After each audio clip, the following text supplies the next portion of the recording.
कुत्ते ने बताया कि मनुष्य को ये 4 काम मरते दम तक नहीं करना चाहिए। वे 4 काम क्या हैं जिन्हें मनुष्य यदि करता है तो उसको धन हानि, प्राण हानि और सम्मान की हानि हो सकती है। तो आइए इस कहानी के माध्यम से मैं आपको समझाता हूं।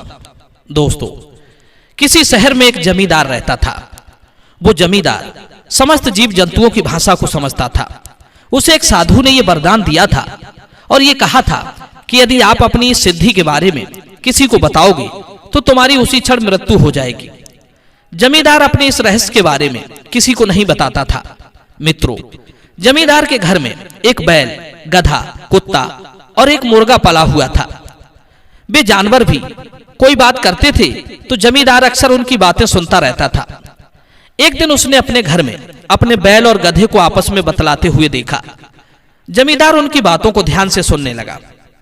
बैल कह रहा था, हे गधे मित्र, तुम बहुत अच्छा भाग्य लेकर इस घर में आए हो। देखो ना, अपना मालिक तुमसे काम भी बहुत कम लेता है और खाने को भी खूब देता है। मालिक तुमसे बहुत प्रेम करता है और मुझ अभागे को देखो, मुझे रूखा सूखा भूसा खिलाकर पूरे दिन हल में जोतता है।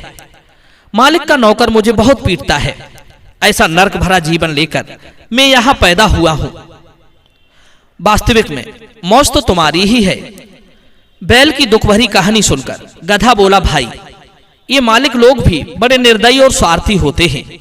मैं तुम्हें इससे बचने का एक उपाय बताता हूं। अगर तुमने मेरी बात मान ली तो तुम बड़े आराम में पहुंच जाओगे। तब गधा बैल को एक उपाय बताता है। बैल गधे की बात ध्यान से सुनने लगता है।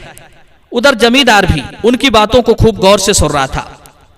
गधा बोला, मित्र, तुम एक काम करो, जब नौकर तुम्हें हल में जोतने के लिए ले जाए तो तुम बीमार होने का नाटक करने लगो। पहले तो तुम घर से ही बड़ी मुश्किल से उठना और जब वो लेकर चलने लगे तो लड़खड़ा कर गिर पड़ना। फिर वो तुम्हें मार पीट कर उठाना भी चाहे तो तुम उठना ही मत। तब नौकर समझेगा कि तुम बीमार हो और वो तुम्हें काम पर नहीं ले जाएगा। दोस्तों, जमींदार ने उनकी सारी योजना को समझ लिया। उधर अगले दिन जब नौकर बैल को खेत जोतने के लिए ले जाने लगा तो बैल पहले तो उठा नहीं और जब वो उठा भी तो कुछ दूर चलने पर लड़खड़ा कर गिर पड़ा। नौकर ने उसे मार पीट कर उठाना चाहा लेकिन बैल नहीं उठा। तब नौकर ने जाना कि बैल बीमार है। उसने ये बात अपने मालिक जमींदार को बताई। जमींदार तो उनकी चाल को पहले से ही सुन चुका था।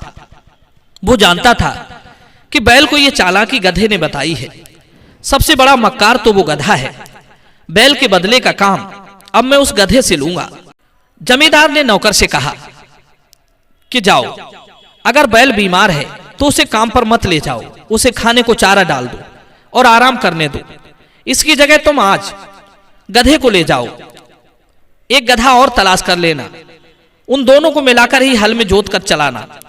दोस्तों, नौकर ने वैसा ही किया।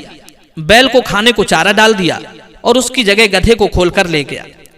पूरे दिन उससे खूब काम करवाया। बैल का सारा काम मार पीट कर गधे से करवा लिया। गधा आज बैल की जगह जुटकर बहुत दुखी हो रहा था।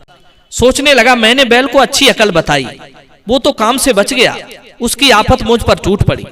यदि मालिक ने रोज रोज मेरे साथ ऐसा ही किया तब तो मैं मर ही जाऊंगा।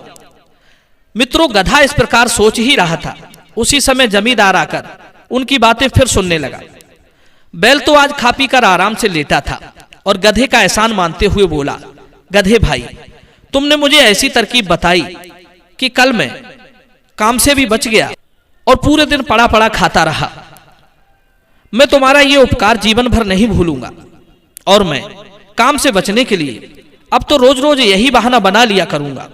मित्रों, गधा समझ गया था कि अगर बैल ने फिर से ये बीमार होने का नाटक किया तो इसके बदले में काम उसे ही करना पड़ेगा। बैल की बात सुनकर गधा गुस्से से लाल हो गया। उसने बात बनाकर बैल से कहा, अरे बैल भाई, तुम कल काम पर क्या नहीं गए? अपने मालिक को मैंने कहते सुना था कि वो अपने नौकर से कह रहे थे कि ये बैल बीमार होता रहता है, काम धाम ये कुछ करता नहीं है, इसलिए इसे कल कसाई के हाथों बेच देना। क्यों इसे व्यर्थ में खिलाते हो? कल अगर ये काम पर ना जाए तो इसे लेकर बाजार में कसाई के हाथों बेच आना। गधा बोला, मित्र, सोच लो, कल अगर तुम काम पर नहीं गए तो मालिक तुम्हें कसाई के हाथों बेचकर कटवा देंगे। गधे की बात सुनकर बैल घबरा गया और गधे से बोला, मित्र तुम बड़े चतुर हो, तुमने ये बात बताकर मुझे मरने से बचा लिया। जान से बढ़कर कुछ नहीं है, इसलिए कल से मैं रोज काम पर जाऊंगा। मित्रों, जब गधे और बैल की बातें जमींदार ने सुनी तो वो एकदम से ठहाका मार के हंस पड़ा। जमींदार की हंसी को देखकर उसकी पत्नी आकर पूछने लगी, अजी तुम अचानक से इतनी जोर से क्यों हंस पड़े? अपने हंसने का कारण मुझे बताइए। जमींदार ने बहुत टाला कि वो इस कारण को ना पूछे, लेकिन उसकी पत्नी नहीं मानी। वो जिद कर गई कि अपने हंसने का मतलब मुझे जरूर बताइए। जमींदार बोला, प्रिय मैं पशुओं की बोली समझता हूँ। बैल और गधे की बात सुनकर मुझे उनकी बातों पर हंसी आ गई, परंतु जो बातें मैंने उनकी सुनी वो बातें मैं तुमसे नहीं कह सकता, क्योंकि मुझे ये वरदान है, यदि इस भेद को मैंने किसी को बताया तो मैं मर जाऊंगा। जमींदार की पत्नी बोली, चाहे आप मरो या जिंदा रहो, मुझे इससे क्या, परंतु ये भेद मुझे अवश्य बताओ। अगर तुमने ये बात नहीं बताई तो तुम मेरा मरा हुआ मुंह देखोगे। दोस्तों, जमींदार अपनी पत्नी की बातें सुनकर बहुत दुखी हुआ, क्योंकि जमींदार अपनी पत्नी को बहुत प्रेम करता था, उसकी सारी इच्छाओं को पूरा करता था। वो फिर से अपनी पत्नी को समझाने लगा, देखो प्राण प्रिय, अगर मैं मर गया तो तुम विधवा हो जाओगी, इसलिए ये व्यर्थ की जिद ना करो। पत्नी बोली, सुनो जी, अगर तुमने ये बात मुझे ना बताई तो मैं अन्न जल ग्रहण नहीं करूंगी। मित्रों, स्त्री के मरने की बात सुनकर जमींदार घबरा गया। वो ये बात पत्नी को बताने के लिए राजी हो गया। उसने अपने समस्त परिवार वालों को बुला लिया और सारी बात बताई कि अब वो अपनी पत्नी को एक गुप्त बात बताकर मरने जा रहा है। दोस्तों, जमींदार के कुनबा वालों ने भी उनकी पत्नी को बहुत समझाया, पर वो अपनी जिद पर अड़ी रही कि बात तो मैं पूछकर ही रहूंगी। मित्रों, उसके कुनबे के सारे लोग बड़ी दुखी होकर रोने लगे।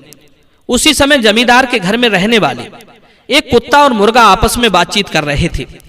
जमींदार उनकी बातों को भी गौर से सुन रहा था। कुत्ता बोला, हे मित्र मुर्गा, क्या तुमने ये बात सुनी है कि हमारा मालिक अपनी पत्नी को अपनी गुप्त बातें बताकर मरने जा रहा है? हमारा मालिक वैसे तो बड़ा अच्छा और समझदार है, पर पत्नी की व्यर्थ की जिद के आगे आत्महत्या कर रहा है। मुर्गा बोला, मित्र ऐसे ही लोग तो महामूर्ख होते हैं जो स्त्री के वशीभूत होकर अपने प्राणों को खो देते हैं। मुझे देखो, सैकड़ों मुर्गियों के बीच में एक ही मुर्गा हूं। मजाल क्या कोई मुर्गी मुझसे व्यर्थ की जिद करे, सब मेरे इशारे पर चलती हैं। जिसे आपके प्राणों की परवाह नहीं है वो अपनी नहीं हो सकती। जमींदार तो मेरी दृष्टि में बिल्कुल ही मूर्ख आदमी है जो पत्नी को खुश करने के लिए अपने प्राण देने जा रहा है। कुत्ता बोला, हाँ भाई, तुम ठीक कहते हो। मनुष्य को ये 4 काम मरते दम तक नहीं करने चाहिए। पहला, स्त्री पुरुष या पिता पुत्र के आपसी झगड़े में किसी एक की तरफ से गवाही नहीं देनी चाहिए। दूसरा, मनुष्य को अपने उन कार्यों को सदैव गुप्त रखना चाहिए जिनसे उनकी कमजोरी का पता चलता हो या जान माल का नुकसान होने वाला हो। जिन बातों से उसकी यश कीर्ति धूमिल होती हो, अपमान होता हो, परिवार पर विपत्ति आती हो, अपनी या किसी और की जान जाती हो, तो उन बातों को गुप्त रखना चाहिए। तीसरी बात, जिसने जिम्मेदारी के साथ कुटुंब का पालन पोषण नहीं किया, अपने दुश्मनों को नष्ट नहीं किया और प्राप्त वस्तु की या सिद्धि की रक्षा नहीं की, तो उसका जीवन व्यर्थ है। चौथी बात, अपनी प्रिय रानी के कहने मात्र से माता, पुत्र वधू, भाई की पत्नी या सौत के अपराध को बिना जांचे परखे सत्य नहीं समझना चाहिए। मुर्गा बोला, भैया अब जमींदार करे भी तो क्या करे, वो तो स्त्री प्रेम में अंधा है। तब कुत्ता कहता है, हे मित्र, मार के आगे भूत भागते हैं। मालिक को चाहिए कि वो जिस कोड़े से घोड़े को पीटता है उसी से अपनी पत्नी को भी समझाए, उसकी अभी अकल ठिकाने आ जाएगी। दोस्तों, कुत्ते की बात सुनकर जमींदार का जमीर जाग गया और वो कोड़ा लेकर पत्नी पर टूट पड़ा। वो स्त्री कोड़ों की मार से चीखती हुई, चिल्लाती हुई उठकर घर की ओर भागने लगी और कहने लगी कि मुझे छोड़ दो, मैं अब नहीं पूछूंगी। मित्रों, इस प्रकार वो अपनी जान बचाकर घर में जाकर छुपकर बैठ गई। इस प्रकार से जमींदार की जान बच गई। दर्शक बंधुओं, ये कहानी आपको कैसी लगी अपनी राय कमेंट में जरूर देना। मिलते हैं अगली वीडियो में एक नई चर्चा के साथ। आप सभी का बहुत बहुत धन्यवाद। जय श्री कृष्णा।